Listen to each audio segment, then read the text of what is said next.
AKTA Tirur area പ്രതിനിധി സമ്മേളനം Ambalappad service സഹകരണ സംഘം ഹാളിൽ നടന്നു. AKTA ജില്ലാ വൈസ് പ്രസിഡന്റ് വിജയകൃഷ്ണൻ കപ്പിയാരത്ത് ഉദ്ഘാടനം ചെയ്തു. Area vice president C. Unnikrishnan അധ്യക്ഷത വഹിച്ചു. AK ഉഷ അനുശോചന പ്രമേയം അവതരിപ്പിച്ചു.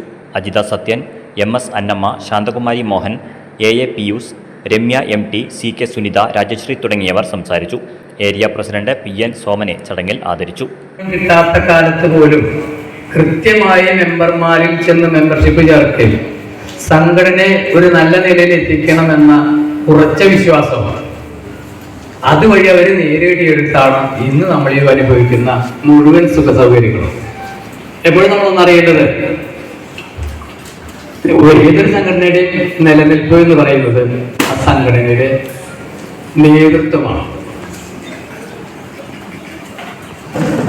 മെമ്പർമാർക്ക്, സംഘടനയിലെ മെമ്പർമാർക്ക് കൃത്യമായി എല്ലാ ആനുകൂല്യങ്ങളും വാങ്ങിക്കൊടുക്കുന്നതും അതുപോലെ തന്നെ അവരുമായി നിരന്തരം സമ്പർക്കത്തിലെത്തുന്നതും അങ്ങനെ വരുമ്പോൾ മാത്രമേ സംഘടനയുടെ വിജയം ഉണ്ടാവുള്ളൂ.